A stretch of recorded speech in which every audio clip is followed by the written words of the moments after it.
بسم الله الرحمن الرحيم إن الحمد لله نحمده ونستعينه ونستغفره ونعوذ بالله من شرور أنفسنا من سيئات أعمالنا من يهده الله فلا مضل له ومن يضلل فلا هادي له وأشهد أن لا إله إلا الله وحده لا شريك له وأشهد أن محمدا عبده ورسوله أما بعد فإن أصدق الحديث كتاب الله وخير الهدى هدى محمد صلى الله عليه وآله وسلم وشر الأمور محدثاتها وكل محدثة بدعة وكل بدعة ضلالة وكل ضلالة في النار.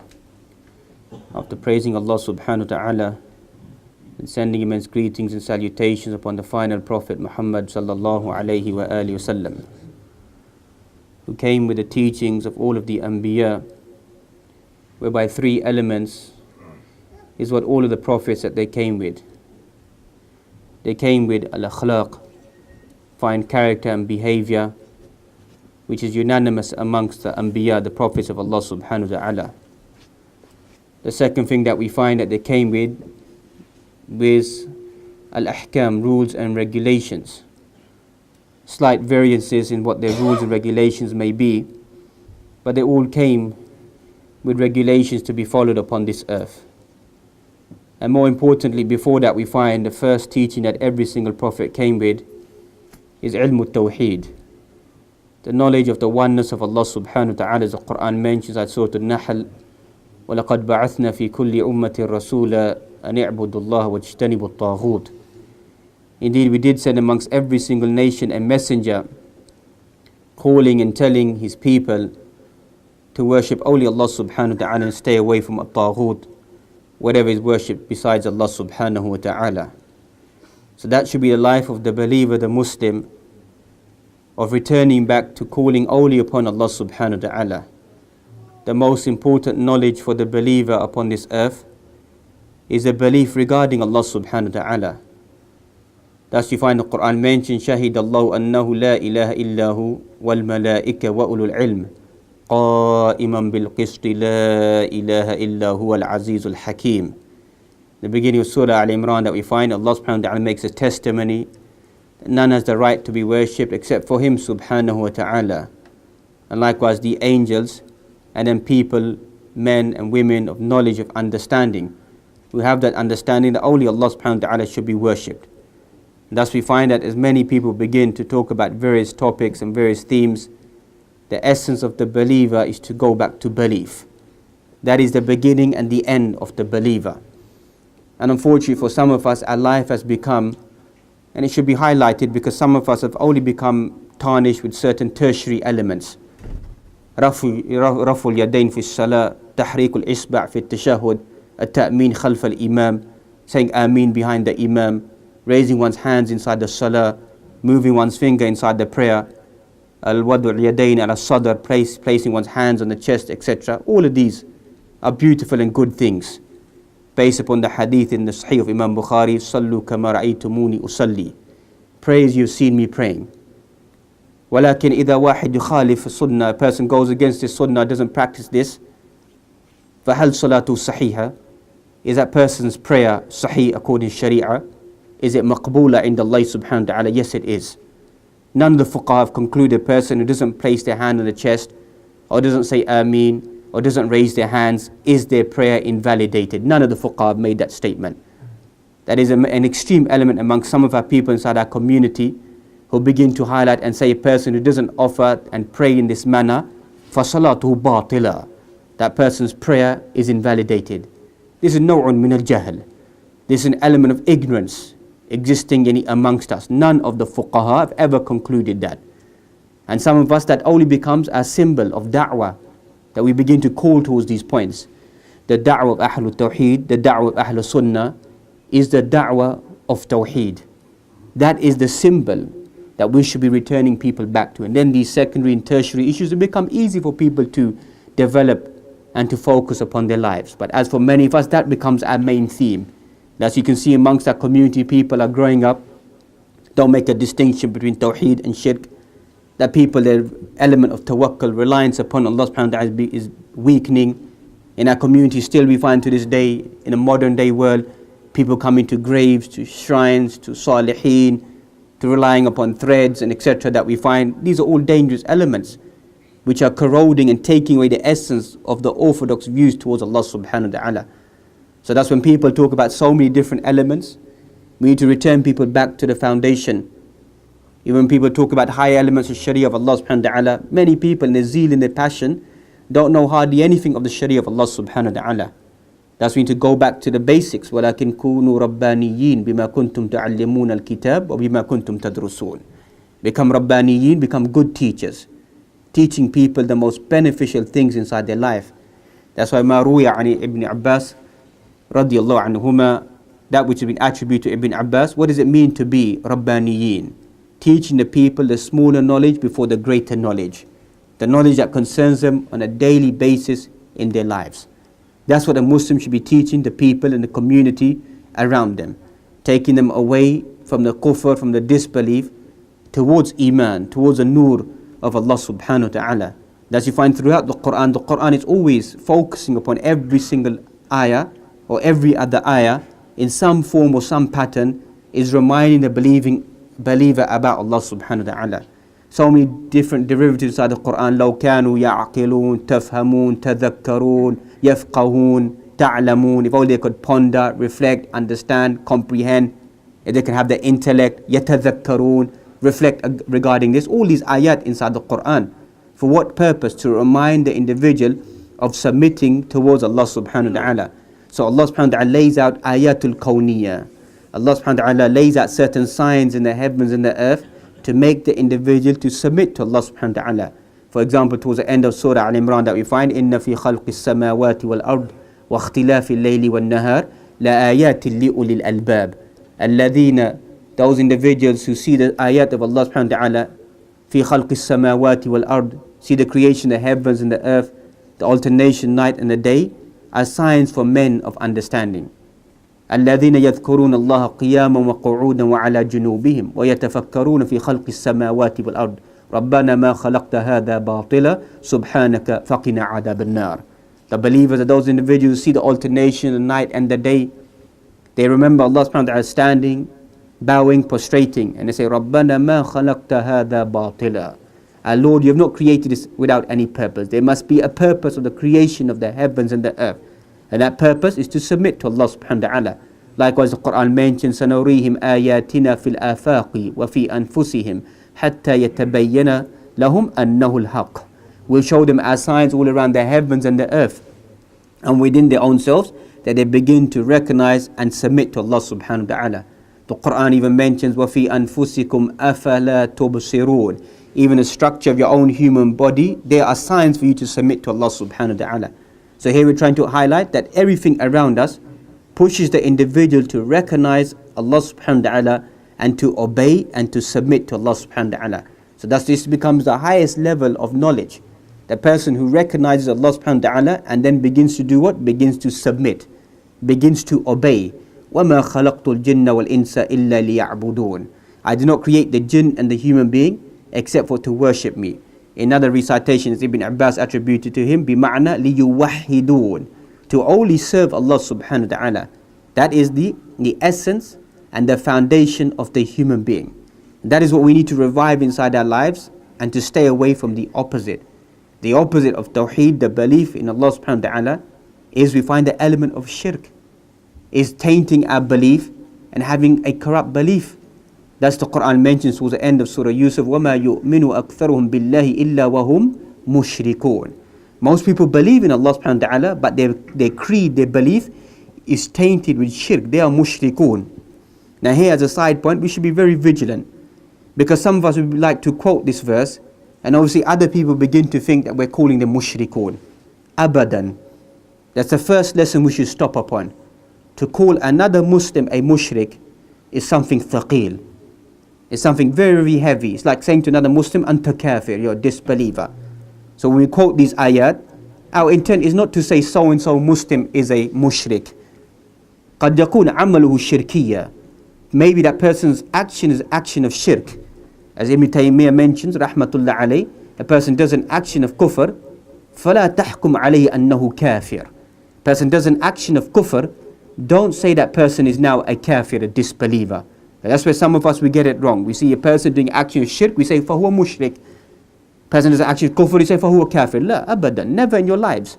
Never do that in your lives. It's not for the awam, it's not for the general masses to take certain ayat and certain principles of hadith and say, this person is a mushrik, this person is a kafir, this person is like that. La. كل مسلم المسلم حرام دمه وماله وعرضه. Everything a Muslim is sanctified, is to be respected. Their blood, their property, and their honor and their dignity. It's not for us, for the awam, the general people, to go around and say, this person, he done this, he's a disbeliever, he's a mushrik. But the person's action could be action of shirk. The person's action could be action of kufr. That's it. As for to go a step beyond that and to be flamboyant and open and say these people are mushrikun, these people are like this, that's not for us to do. So in the Quran, we quote this ayah in the Quran that most people believe in Allah subhanahu wa ta'ala, but their belief is tainted with shirk, is corruption. It's a strong warning towards these individuals, especially that happen to be Muslims, to begin to reconcile, to begin to think about their life, about the type of actions that they are doing. And as we know that shirk is the greatest sin. There's many sins which have been described inside the Quran, inside the hadith that we find. That's why Imam al-Dhahabi in his famous book Al-Kaba'ir, a book talking about the major sins, whereby he collects some 80, 90 different sins, and then he begins to dissect what are the signs, the symbols of what is classified as min al-kaba'ir, from amongst the major sins. Is that whereby Allah subhanahu wa ta'ala mentioned adab, mentioned punishment, chastisement, torture, going into Jahannam, being punished like this, or this is supposed to be punishment, hudud of Allah subhanahu wa ta'ala established upon this earth. That is how a person recognizes what is a major sin. So we find min al-kaba'ir. From amongst the major sins that we find is al-ishraku billahi subhanahu wa ta'ala.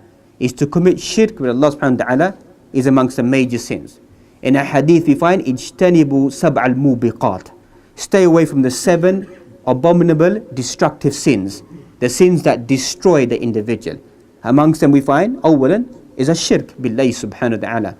This is the thing that destroys everything of the individual. Hatta the Quran mentions, even warning the Prophet Muhammad sallallahu alaihi wasallam, la in ashrakta, if you was to commit shirk, and this is mustahil, the messenger and none of the messengers will ever commit shirk with Allah subhanahu wa ta'ala. But if you was to commit shirk, la yahbatanna amaluk, then we would cut off your actions. That even your actions, Ya Rasulullah, will become null and void. It's a severe warning. That's how dangerous shirk is. It wipes away all of the actions of the individual. Likewise, in Surah Furqan that we find, وَقَدِمْنَا إِلَى مَا عَمِلُوا مِنْ عَمَلٍ فَجَعَلْنَاهُ هَبَاءً مَنْثُورًا. We bring the actions of these individuals, these disbelieving individuals, mountains of good deeds that they do, but we make it into what? هَبَاءً مَنْثُورًا, like scattered dust, ashes. Their actions have no value at all. Why? Because their actions are covered with shirk, disbelief and kufr towards Allah subhanahu wa ta'ala. So we find that shirk is a dangerous sin. That's why Luqman alayhi salam, he warned his son, Ya bunayya, la tushrik billah, inna shirka la dhulmun azim. Luqman said to his son, advising his son. If you find the legacy Surah Luqman, the 31st chapter of the Quran, all the actions he tells his son to stay away from. Wa ala ra'sim, right at the beginning, he gives this maw'idah, the strong admonition to his son. He says to him, Ya bunayya, O my beloved son, la tushrik billah, inna shirka la dhulmun azim. The greatest oppression you can ever commit is to associate partners with Allah subhanahu wa ta'ala. That's why we find min ma'ani of dhulm is wad'u shay fi ghayri makanihi. From the meaning of dhulm is to place something in other than its right place. That's the opposite is al-hikmah. Wisdom is to place something wad'u shay fi makanihi. Wisdom is to place something in the right place. Dhulm is to place something in an incorrect place. So ibadah belongs to Allah subhanahu wa ta'ala.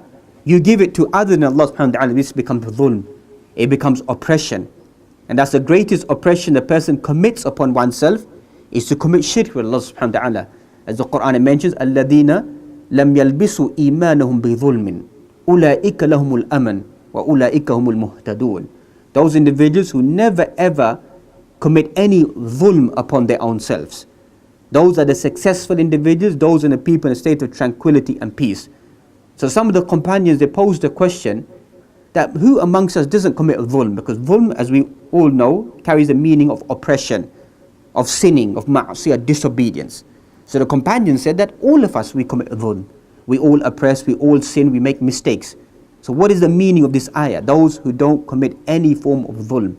So the Prophet Muhammad alayhi salatu wasalam, he described yufassir al-ayah.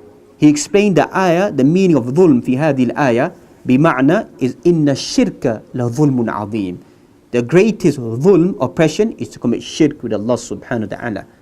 Likewise, in other hadith where you find al-ishraku billahi subhanahu wa ta'ala, greatest sin is shirk with Allah subhanahu wa ta'ala, and taj'ala lillahi niddan wa huwa khalaqaka. To make a nid, a sharik, a partner with Allah subhanahu wa ta'ala, and He is the one that created you. And that, as we're going to mention, all different forms of calling upon Allah subhanahu wa ta'ala still exist, unfortunately, inside our society. Inside the Quran, you find two identical verses inside the Quran. Inside Surah An-Nisa, the ending is slightly different. إِنَّ اللَّهَ لَا يَغْفِرُ أَن يُشْرَكَ بِهِ وَيَغْفِرُ مَا دُونَ ذَلِكَ لِمَن يَشَاءُ. Allah subhanahu wa ta'ala will forgive every single sin. Every single sin will be forgiven by Allah subhanahu wa ta'ala except for shirk. That's how dangerous it is. So a person, for argument's sake, may commit haram, may steal, may cheat, may lie, commit zina, drink alcohol, take drugs, whatever it may be. يعرف أنه معصية, knows this is a sin. But a person doesn't associate any partners with Allah subhanahu wa ta'ala. There's more chances of this individual. Doesn't mean this person is definitely going to be forgiven and goes to paradise. As some of us, we think, I've got the right tawheed, so if I commit disbelief, I do something haram, I won't be punished. La, abadan. That's another warning to some of us Muslims. We think, because I've got the right creed, I won't be punished. Who said that? There's no proof of that. The right creed only means there's more chances of the person being forgiven. There's more chances of the person entering into paradise. But if a person has committed sins and vices on that journey, there's no guarantee that you won't be punished. يُعَذِّبُ مَن يَشَاءُ وَيَغْفِرُ لِمَن يَشَاءُ. Allah subhanahu wa ta'ala punishes whomever He wants, and He forgives whomever He wants subhanahu wa ta'ala. That is sunnat Allahi fi sama, inside the heavens. That will be subhanahu wa ta'ala. So some of us become too reliant. We think, because I have the right creed, I have the right belief, then somehow I don't need to pay attention to how I conduct and how I carry out my life, or what I need to do inside my life. That's another extreme element among some of us. The person should be worried that, yes, I may have discovered the right creed and right belief. Now am I making that effort? Am I exerting myself and trying my best to become amongst those individuals? Because the whole journey is to find the swiftest and the quickest path and the quickest entry into paradise. That's what the journey of the Muslim is. So even when we begin to discuss about people who deviate, who go away from the path, who've gone astray, or we don't agree with them, our intent isn't, as some of us we think, to have a go at them. Our intent isn't to belittle them. Our intent is not to be derogatory towards them. Our intent is not to question them. Our intent is to help ourselves and them to find what? The path to paradise. وَأَنَّ هَذَا صِرَاطِ مُسْتَقِيمًا فَاتَّبِعُوهُ. This is the one path of Allah subhanahu wa ta'ala. Follow that path. Do not follow the other paths. The other paths, those are the paths that take you astray. ذَلِكُمْ وَصَّاكُمْ بِهِ لَعَلَّكُمْ تَتَّقُونَ. This is the advice, the legacy that's been given to this Muslim ummah. They may become pious individuals. Read the tafsir of this ayah, you find the hadith of Abdullah bin Mas'ud radiyallahu anhu, that you find that the Prophet Muhammad sallallahu alaihi wasallam, he drew a long line in the sand. He said, this is the long path to paradise. These other paths that you find on the side of the right and the left, at the end of each of these paths is nothing but the shaitan, the devil that's waiting there. The path to Jannah is a long path. It's a long journey. There is no real shortcut to paradise. It's a long struggle and devotion and commitment to get to the end path. So we're trying to find that long path, but it can be made quick and made swift if we encourage one another to find that path, to discover that path and to work upon that path. And that's what our attempt becomes. The people that we love, the people that are close to us, the people in our community, we're trying to bring them closer to that path, that together we rejoice in this dunya, and more so together inside the hereafter, that we return back to be inside the path of Allah subhanahu wa ta'ala. And that's you find inside Surah Al-Hajj as well. إِنَّهُ مَن يُشْرِكْ بِاللَّهِ. Before they find whoever commits shirk with Allah subhanahu wa ta'ala, is as if that individual فَكَأَنَّمَا خَرَّ مِنَ السَّمَاءِ فَتَخْطَفُهُ الطَّيْرُ أَوْ تَحْوِي بِهِ رِيحٌ فِي مَكَانٍ سَحِيقٍ. Inside Surah Al-Hajj, the 22nd chapter of the Quran, that we find the person who commits shirk with Allah subhanahu wa ta'ala is as if that person كَأَنَّمَا خَرَّ مِنَ السَّمَاءِ, is as if that person is falling from the heavens, falling from the sky, or the bird snatches him, or the wind takes him away to a far away place. What is the meaning of this ayah? What is the interpretation that this ayah is trying to highlight? As the ulama of tafsir have mentioned, الشرك لا يقربك إلى الله سبحانه وتعالى. Shirk will never bring you close to Allah subhanahu wa ta'ala. Shirk drifts you away from Allah subhanahu wa ta'ala. As if you're falling from the heavens and a bird snatches you or the wind blows you away في مكان سحيق, to a far away place. So shirk doesn't bring you close to Allah subhanahu wa ta'ala. That's the Quran. It documents those people that mention ما نعبدهم إلا ليقربونا إلى الله زلفى. We only worship these deities. We only worship these intermediaries to get close to Allah subhanahu wa ta'ala. You know, that's exactly the same response that some Muslims give today. We only use these individuals to come close to Allah subhanahu wa ta'ala. The Quran mentions inside the beginning of Surah Al-A'raf, اتبعوا ما أنزل إليكم من ربكم ولا تتبعوا من دون الله أولياء قليلا ما تذكرون. It says, اتبعوا ما أنزل إليكم من ربكم. Follow that which has been sent down by Allah subhanahu wa ta'ala. And don't follow other than Allah subhanahu wa ta'ala, the awliya. These people, whether they're righteous people, pious people, good people, whatever it may be, don't follow. Whether it be even your own imam, your own imam, mashaykh, whoever it may be. If it goes against the Quran and the Sunnah, there's no obedience. قَلِيلًا مَا تَذَكَّرُونَ. Little it is that you ponder and you reflect.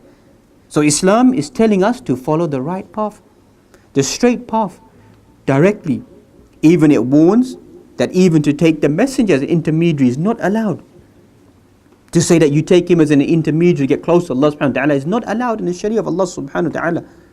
And thus you find the greatest ayah inside the Quran, after وَقَالَ رَبُّكُمُ ادْعُونِي أَسْتَجِبْ لَكُمْ, where Allah subhanahu wa ta'ala mentioned, call upon me and I'll respond to your supplications. The greatest ayah inside the Quran is inside the ayat which talk about the fiqh of Ramadan. Some verse 183, 184 of Surah Al-Baqarah. If you go and read that long page and flip over the page, you find the most powerful ayah inside the Quran. In that fiqh of Ramadan, talks about the fiqh of siyam, person who's fasting, person who's traveling, and Shahr Ramadan alladhi unzila fihi al-Quran. The Quran is the month, Ramadan is the month of the Quran. Ila akhir al-ayat, till eventually you come to which ayah? وَإِذَا سَأْلَكَ عِبَادِي عَنِّي فَإِنِّي قَرِيبٌ أُجِيبُ دَعْوَةَ الدَّاعِ إِذَا دَعَانِ فَلْيَسْتَجِيبُوا لِي وَلْيُؤْمِنُوا بِي لَعَلَّهُمْ يَرْشُدُونَ. If the servant asks about me, فَإِنِّي قَرِيبٌ. Look at the response of the Quran. The Quran says, فَإِنِّي قَرِيبٌ. I am close by. The Quran does not say if you're a good Muslim, you're a bad Muslim, you're a sinful Muslim, you're this type of Muslim. The Quran says if you call, if the servant asks about me, about Allah subhanahu wa ta'ala, فَإِنِّي قَرِيبٌ. I'm close by. And if you study manhajul Quran, if you study the science and the methodology of the Quran, you find whenever someone poses a question inside the Quran, يَسْأَلُونَكَ عَنِ الْخَمْرِ وَالْمَيْسِرِ, they ask you about gambling and alcohol. يَسْأَلُونَكَ عَنِ الْمَحِيضِ, they ask you about the menstrual cycle. يَسْأَلُونَكَ عَنِ الْأَهِلَّةِ, they ask you about the crescent. يَسْأَلُونَكَ عَنِ الرُّوحِ, they ask you about the soul. So many different questions are asked inside the Quran. If you go and look at these questions, and then you look at the answers are given in the Arabic language, in fi'l amr, in the imperative verb, قُل, say. So, يَسْأَلُونَكَ عَنِ الْخَمْرِ وَالْمَيْسِرِ قُلْ فِيهِمَا إِثْمٌ. Say the answer to about alcohol and gambling is inside them, these two sins, there's a ithm, there's a sin. And there's some benefit. وَإِثْمُهُمَا أَكْبَرُ مِنْ نَفْئِهِمَا. But their harm is more dangerous than their benefit. يَسْأَلُونَكَ عَنِ الْمَحِيضِ, they ask you about the woman's menstrual cycle. قُلْ هُوَ أَذَى. Say there's harm inside that for the woman. They ask you about يَسْأَلُونَكَ عَنِ الْأَهِلَّةِ, they ask you about the crescent. قُلْ هِيَ مَوَاقِيتُ لِلنَّاسِ. The moving of the crescent, the shape of the crescent is مَوَاقِيتُ لِلنَّاسِ. لِلْمَوْسِمِ الْحَجِّ, for Hajj and the other months and salawat and the prayers, etc. They ask you about the soul. Say the knowledge belongs with only Allah subhanahu wa ta'ala. That's throughout the Quran. قُلْ يَا أَيُّهَا الْكَافِرُونَ قُلْ هُوَ اللَّهُ أَحَدٌ قُلْ أَعُوذُ بِرَبِّ الْفَلَقِ. That's min ma'ani of قُلْ. That you, Ya Rasulullah, قُلْ لَهُمْ, say to them. Give this response to them. This is the one place inside the Quran. The one place inside the Quran where the question is posed, وَإِذَا سَأَلَكَ عِبَادِي عَنِّي. If the servant asks about me, The Quran here doesn't say فَقُلْ إِنِّي قَرِيب. It doesn't say, you say, O messenger, to the people that I am close by. It doesn't say that. Have you ever thought about that? Why doesn't it say that? It's plausible to say that, because people may come along and say, but look, the messenger is saying, I am close by. So Allah subhanahu wa ta'ala eliminates that. And that's you find in the Sharia, anything that leads to shirk, anything that leads to disobedience is removed. There are no wasa'il, there's no turuq, there's no space that is given to a person to think, well, maybe we allow this. The Sharia straight away clamps upon it. So when the Sharia was being sent down, you find that visiting the graves was forbidden. When the Sharia was being sent down, visiting the graves was forbidden. When the Sharia was complete towards the end of the life of the Prophet Muhammad, he then allowed people to go and visit the graves. It reminds you about death. But in between, if you go and study it, indeed, I forbade you from visiting the graves. For what purpose? Go and read the purpose, the intent. Because some people may begin to do what? Begin to worship the graves. That's why you find that some ulama mention, even when you go to the graves, that you should be wary not to raise your hands at times. Because somebody may think what? Some jahil person may think, you are making dua not for the dead, you're making dua to the dead. Look how accurate the Sharia is. We may not pay too much attention to it because some ignorant individual may think, I saw so-and-so standing there raising his hands, so I think now it's allowed for me to pray who? To the dead. So the Sharia stops all of this. It prevents all of this. Anything that leads to kufr and shirk needs to be prevented. So when people say that, oh, they stop the graves, they prevent people from coming from the graves, then why shouldn't we stop people from coming to the graves? We're not against the salihin, righteous people. Their legacy remains behind. Their legacy of their actions remain behind, and we follow those actions.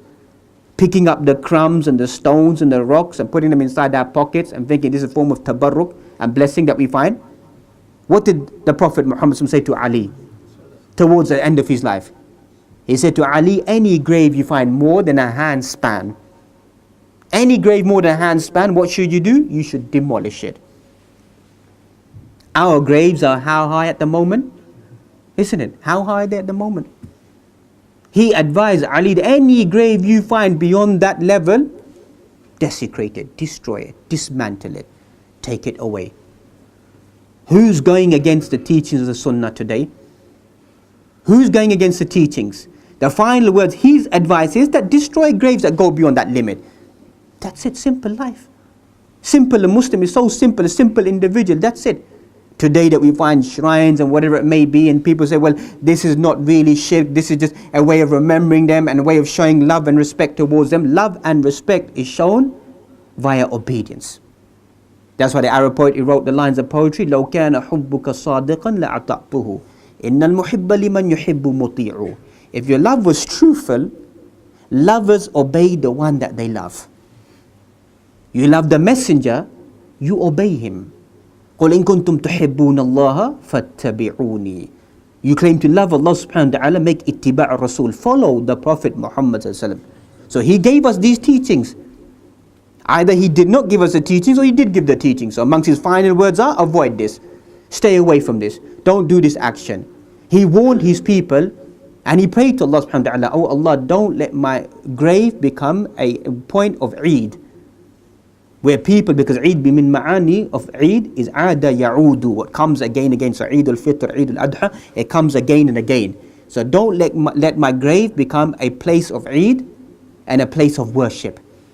So Allah subhanahu wa ta'ala has protected his grave. Has protected his grave.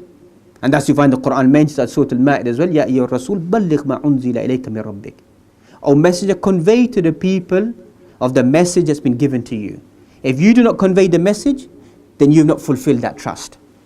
Then you know this ayah concludes in a very strange way, because obviously some of us we don't reflect too much deep into the Quran. The ayah concludes by mentioning, Wallahu ya'asimuka minan nas. Allah will protect you from the people. Allah will protect who? The Prophet Muhammad sallallahu alaihi wasallam. Allah subhanahu wa ta'ala is the one that mentioned beginning of Surah Al-Isra, Subhanalladhi asra bi'abdihi laylam min al-masjid al-haram ila al-masjid al-aqsa. Blessed be Allah subhanahu wa ta'ala took his beloved servant from Masjid al-Haram from the Kaaba all the way to Masjid al-Aqsa. And then from where? All the way to the heavens. Allah subhanahu wa ta'ala will protect the Prophet Muhammad. He needs no individual to protect him. That's what you find in the hadith in Bukhari. Whoever lies, lying is a sin.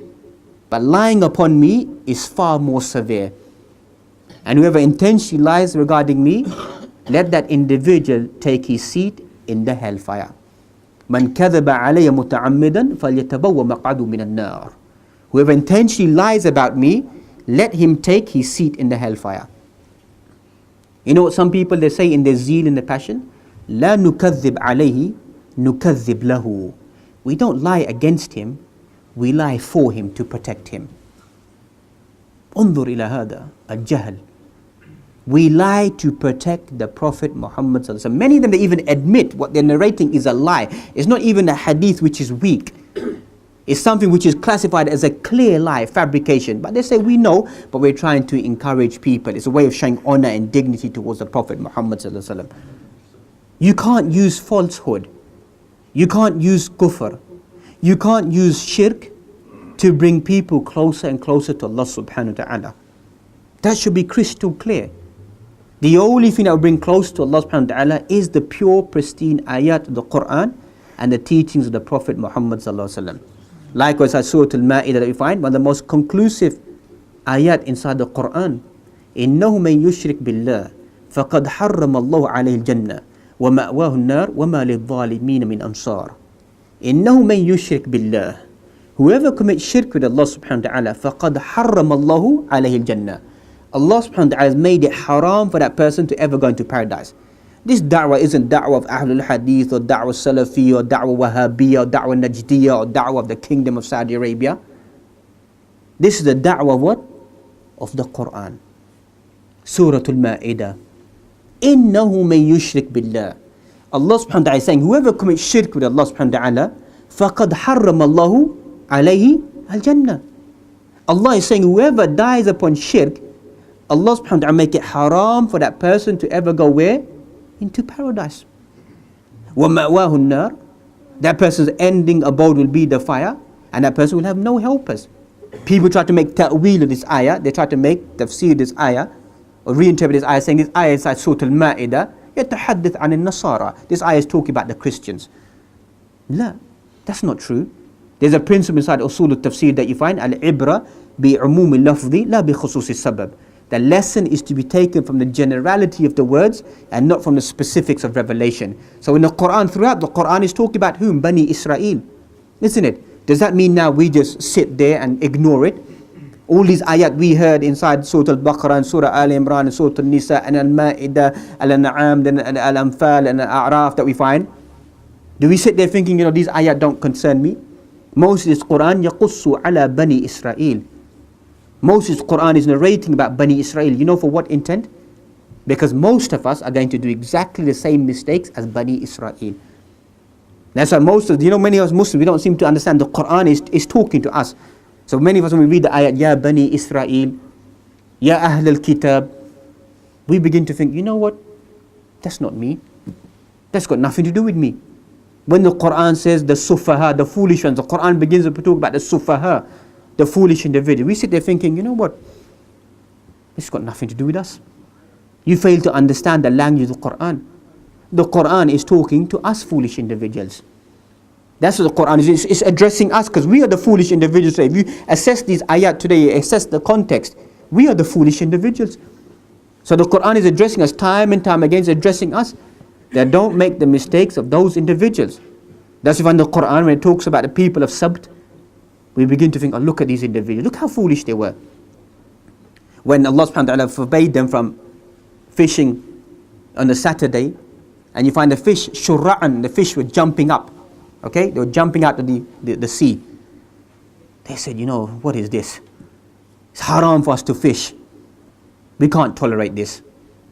Let us go Friday night and throw our nets. So when the fish jump out, they go into the net. Ya Allah, we're not fishing. Just like today, oh Sheikh, I'm not committing riba. It's on my son's name. It's on my next door neighbor's name. I'm not selling alcohol. The people, they work there. It's just our business. They're doing it. I'm not doing anything wrong. The next door people are doing it. It's their properties on their name. Trying to find what? Deception. Trying to trick Allah subhanahu wa ta'ala. That's what we Muslims become. We say, oh, we're not like them. If you look at us in great detail, our actions are exactly like those individuals. We know something's haram. We know aklu riba is haram. If a person says, I know it's haram, but it's a weakness, no problem. Person, we pray that Allah subhanahu wa ta'ala helps him come out of it. But we try to make excuses.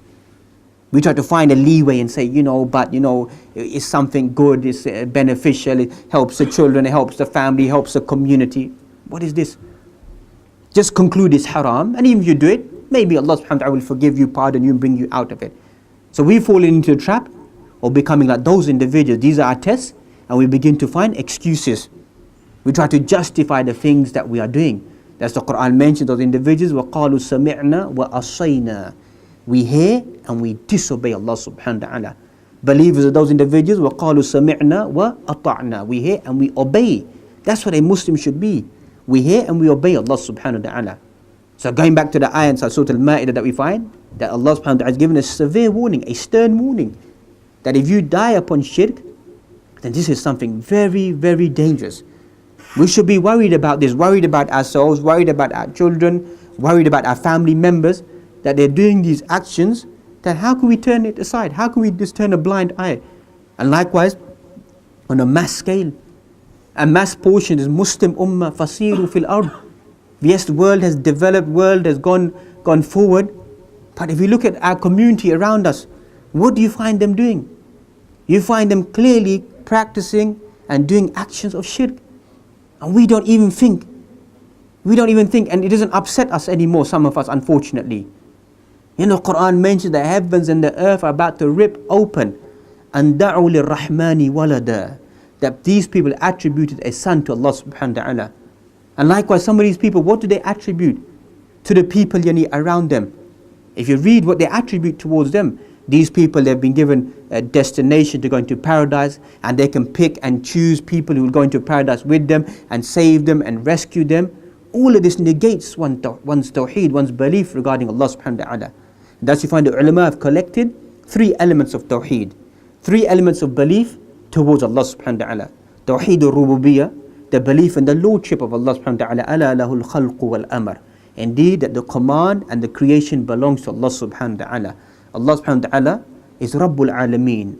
There's no English word for it. He is the nourisher, the provider, the one who takes care and looks after everything upon this earth.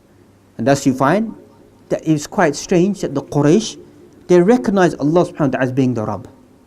If you to ask them, Man khalaqa as-samawati wal ard. If you said to them, who created the heavens and earth? La yaqulunna Allah. They say Allah. They would say that, they recognize that Allah subhanahu wa ta'ala is the one that created the heavens and earth. Who sends down the rain? They say Allah. But when it came to the ibadah, that's where they began to commit shirk. You find that some Muslims today, they begin to believe that the heavens and the earth are controlled by other than Allah subhanahu wa ta'ala. If you study the element of qutub, that you find that qutub is the people, they're pivots. They are awliya who come to a certain station. They travel on a certain journey and they become promoted to come in certain positions. And they begin to see the heavens and the earth around them. تصوروا هذا عين الشرك. How is it possible that a human being comes to such a level, is able to visualize the heavens and the earth? Or people begin to think that these people can respond to us and to help us. The Quran throughout highlights, the teachings are clearly highlighted there.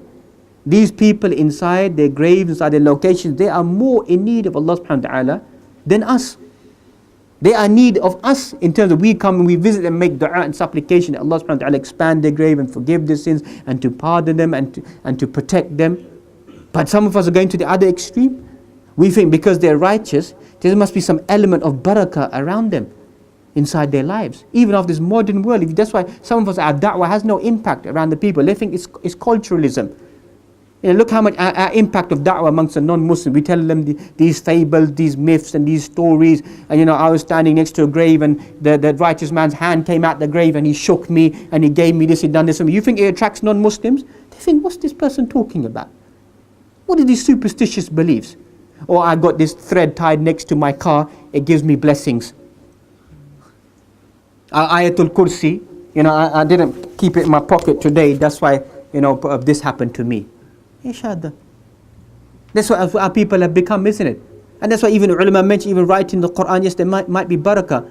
But this form of understanding of the Quran, it needs to be removed from our society. People wearing ta'weed, amulet, and saying this protects me from doing haram, takes away evil from me. But it takes away no haram away from you. You're doing every single haram on the face of the earth, isn't it? And the ta'weed, it protects me. Ya akhi, what is this? And ta'mal bil Quran. And you act by the Quran. And we sent down this book, we sent down a blessed book. Mubarakun liyadabbaru ayatihi wa liyatadhakkara ulul albab.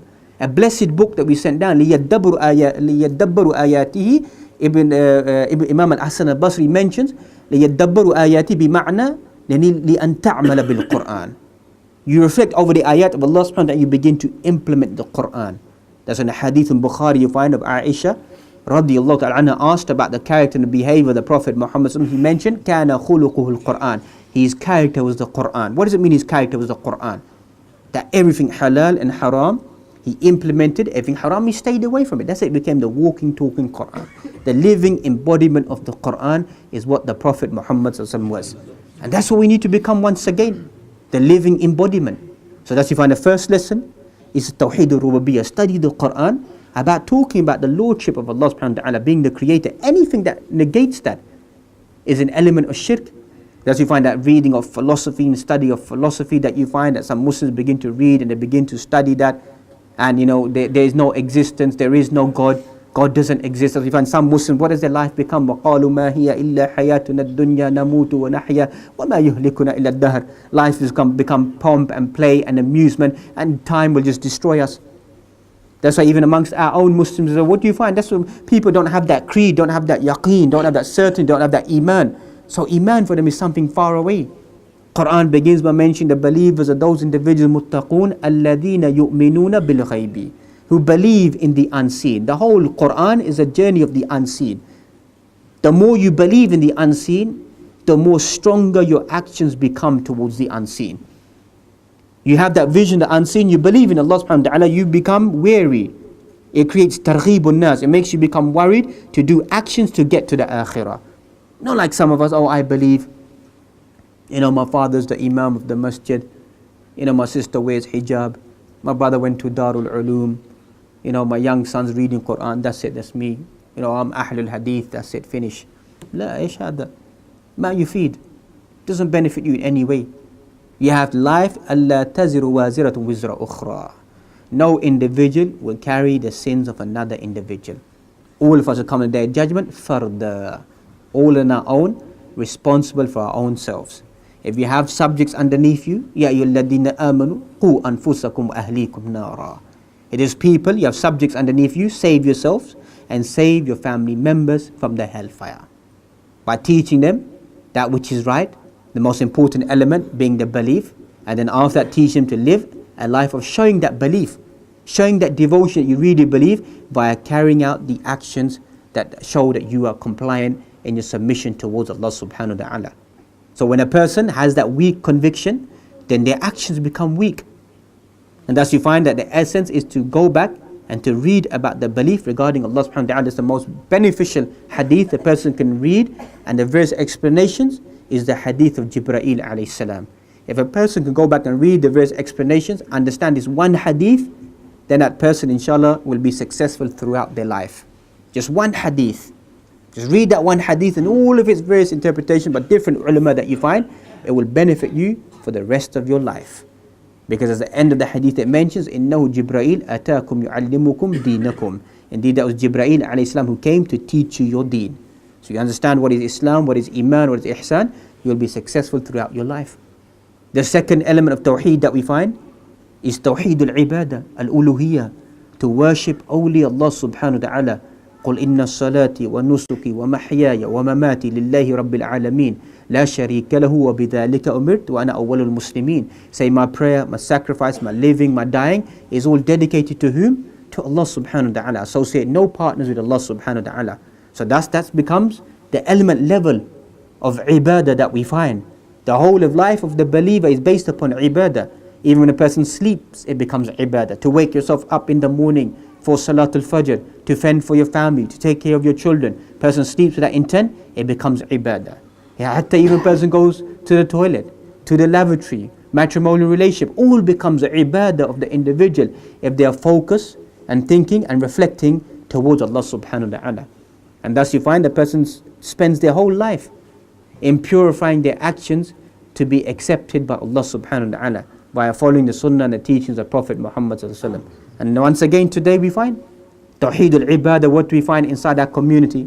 We find people taking vows in other than the name of Allah subhanahu wa ta'ala. People sacrificing in other than the name of Allah subhanahu wa ta'ala. A lot of people who remove the jinn, etc. that you find, what do they tell people to do? Go and listen and study carefully. And people say this person removes the jinn, the person does that. Because many times these people go and say, go and sacrifice in the name of so-and-so. Go and sacrifice at so-and-so grave, so the jinn leaves. The jinn leaves because you know why? You've committed the ultimate sin. You committed shirk. The jinn laughs and walks away. That's the intent of the shayateen or jinn wal ins. That is the intent of the devil. The highest level of sin that he wants to commit is for you to commit shirk with Allah subhanahu wa ta'ala. That's the most important thing he wants to gain. Then it comes below and below and below that. So objective is met. People begin to say, oh look, this person removes the jinn. They don't go and see the essence. They don't see the essence. Nobody wants to go the long way of calling upon Allah subhanahu wa ta'ala, praying to Allah subhanahu wa ta'ala, praying, fasting, coming to the masjid, reading the Quran, implementing these things. For some of these people, it's far easier to pay £500 to someone and say, look, go and sacrifice, go and do this, and let me relieve me from this problem. But Allah subhanahu wa ta'ala wants to see who amongst His servants are truly dedicated, who are truly focused, and only people Ahlul Taqwa wa Ahlul Iman will recognize that even in the masa'ib, even the difficulties, there is a blessing. People of Tawheed, they recognize even the difficulties, there's still a blessing. That this is a door for me to become more vigilant towards Allah subhanahu wa ta'ala. People of shirk and innovation, for them, it becomes a fitna, a trial for them. They try to find ways out via these evil paths. So even today that we find, unfortunately, people will come and sacrifice on these graves and these shrines in other than the name of Allah subhanahu wa ta'ala. And that's why we should warn our people and warn our parents and people around us to stay away from this level of shirk that we find inside our society. The third most important element of Tawheed that we find is to call and to pray to Allah subhanahu wa ta'ala. وَلِلَّهِ الْأَسْمَاءُ الْحُسْنَى فَادْعُوهُ بِهَا. To Allah subhanahu wa ta'ala belongs the most beautiful names and attributes. Call upon Allah subhanahu wa ta'ala with these beautiful names and attributes. That's what ulama mentioned. You use the names of Allah subhanahu wa ta'ala to make dua ila Allah subhanahu wa ta'ala. Not like today, people sing them and chant them, Allah, Allah, Allah, singing songs with guitar and music and the name Allah flicking around in the background and saying Allah, Allah, Allah. What is this? This is ilhad. Ulama mentioned this is ilhad. This is disrespect to the name of Allah subhanahu wa ta'ala. Chanting the names, singing the names. So from Allah it becomes who, and then this becomes blowing through the nose, and it comes going into hallucination, going into kashf, it comes into this. Did the Prophet Muhammad ever do that in his life? Did he ever do that in his life? Did his companions ever do that? Did he ever encourage his people to do that wird in that manner, to sit there and say Allah, Allah, Allah? Or you find books are written today that say Ar-Razaq, Ar-Razaq, Ar-Razaq, and money will be given to you. Al-Wajid, Al-Wajid, Al-Wajid, say 1,000 times, and whatever you lost will come back to you. Where? All these quotations are not even a hadith, they're mawdu'at, they're fabricated. These little books that you find say this name of Allah, say this 1,000 times, say this many times. You can say it 10,000 times if you want. There's no essence to it. There's no essence to it. The way that you call upon Allah subhanahu wa ta'ala is in the appropriate manner. That inside your salah, inside your dua, you call upon Allah subhanahu wa ta'ala with His beautiful names and attributes, asking Allah subhanahu wa ta'ala, accepting your deficiency, your mistakes inside your life, humbling yourself in front of Allah subhanahu wa ta'ala. Thus Allah subhanahu wa ta'ala wants to see those individuals. Thus you find that when they submit to Allah subhanahu wa ta'ala, every individual has an element of some form of arrogance or pride or ego within themselves. But Islam is what removes that, and that's the person when they submit in front of Allah subhanahu wa ta'ala, bow your head down only in front of Allah subhanahu wa ta'ala. What do we find inside our society? The sheikh comes, the imam comes, people bowing down and putting their hands like this. You Hindus? Huh? Putting your hands down like this, yani, you're faqir. Man huwa rajul ya ayyuhan nas. He's a human being. He's a human being. Mumkin give him respect for certain elements, that's about it. But not to turn your back when you walk away from him. You know, and these type of elements, what is this? Person should avoid all of this. Avoid these acts of behavior. They are all bashar. None of us know. فَلَا تُزَكُّوا أَنفُسَكُمْ هُوَ أَعْلَمُ بِمَنِ اتَّقَى. Don't claim sanctity and piety for yourself. Allah knows best. Some of us and some of those people, we could be the first ones inside Jahannam, may Allah forbid. We could be the first ones inside Jahannam thinking that we are special people. No one is special in front of Allah subhanahu wa ta'ala. Only Allah knows who are the real special people. That's it. So we need to remove these elements of the way that, and the alqab and the names and the attributes you give to the people around us. It's all dangerous. All this leads to elements of shirk and taking us away from the path of Allah subhanahu wa ta'ala. Yes, فَاسْأَلُوا أَهْلَ الذِّكْرِ إِن كُنْتُمْ لَا تَعْلَمُونَ بِالْبَيِّنَاتِ وَالزُّبُرِ. Ask the people of knowledge and understanding. بِأَيِّ مَعْنَى, explaining the Quran, the Hadith, that's it. Other than that, there should not be anything else inside our lives. And this will all help us to come back to the pristine way. And this will also attract the non-Muslims around us when they begin to see that our life is an orthodox creed of calling upon Allah subhanahu wa ta'ala, only worshipping Allah subhanahu wa ta'ala. It will attract them. I remember years ago when I was inside Pakistan, we inside one of the masjids, and there you find very rarely non-Muslims, they come inside that environment. So one day we came into the masjid, Salatul Isha, if I'm not mistaken. We slightly delayed. We came into the masjid. One individual was inside the masjid. And obviously we found it very strange, because everyone's rushing to catch the jama'ah, and this person is looking around. So we thought, what is this? It's not like here you can expect it might be a non-Muslim. We thought, who's this person looking around? Why is he looking around in this manner? So maybe trying to harm the Muslims, trying to harm or do something. So then we started to pray, and everybody was coming and saying, look, yalla, chalo, namaz time, namaz paro. So everyone's calling him. So as we began the prayer, so eventually he joined in the prayer. When we got up to complete the prayer, because we missed 1 or 2 raka'at, we stood up to pray. He just sat there and he gave his salam, he copied everyone. So from there, we understood, there's something strange. Either this person doesn't know how to pray, which is very strange in a remote place inside a Muslim country, he doesn't know how to pray, or he must be a non-Muslim. There must be something strange about this individual. So anyhow, after the prayer, we approached him and asked him, how comes you in the masjid, what's your situation? He goes, I'm not a Muslim, I'm Italian, I come from Italy, and I just happened to come into the masjid. And I looked at the masjid and looked at the environment, and he said that, you people have a very strong relationship with God. Because in Catholicism they have a lot of statues and idols, etc. that they have. He says, very simple belief. And the way that you prayed was very unique. And the way that you were devoting yourself towards Allah subhanahu wa ta'ala, towards God, was very special. And he was weeping, he was crying. I was thinking in my heart that how many of us who just read salah or read namaz were thinking about Allah? He's looking from outside and he's impressed. But how many of us were really focusing inside our prayers? Imagine that the simple progress of the prayer, process of the prayer, it attracted him towards al-Islam. Now imagine if we became individuals who understood the belief and the orthodox views of Allah subhanahu wa ta'ala of Tawheed, and we began to teach these people and to rectify them. Don't you think they'll be attracted towards al-Islam? Don't you think there will be a lot more of them with a better understanding of Islam and coming towards Islam? Did not the Prophet Muhammad send Mu'adh ibn Jabal to al-Yaman, send Ali to al-Yaman, send them to the people, send Hudayfa, send a single person? He said, you are coming to a people of Ahlul Kitab, a people of the book. That the first thing that you call them to is what? What do we call them to? Eid Miladun Nabi, samosa, biryani, pakora, sari, rasam rawaj, pangra, dancing, festivities, isn't it? That's what we call them to, isn't it? So they don't know. After so many years of working in different Islamic schools, you ask the people, ask a non-Muslim, you don't be surprised. Even the non-Muslim said, what's a Muslim? Oh, the guys who wear that big turban. Oh, the women who got the red dot and the sari on. Don't be surprised. That's what they'll give the response. Even after everything has taken place in front of their eyes, they don't know. They don't know any better. And we haven't helped the situation. So if you go back, he told these people, when you go to the people, that the first thing you call these people to is what? The worship of Allah subhanahu wa ta'ala. If they accept that, then tell them about the prayer. If they accept that, then tell them about the zakah. So our role, we know many of our youth, look at our people, it's just a cultural understanding. There's no real understanding of what Islam is and what needs to be delivered to the people around us. So we need to go back, strengthen our own iman, our own certainty, our own relationship to Tawheed, the importance of Tawheed, begin to live that and begin to implement that inside our lives.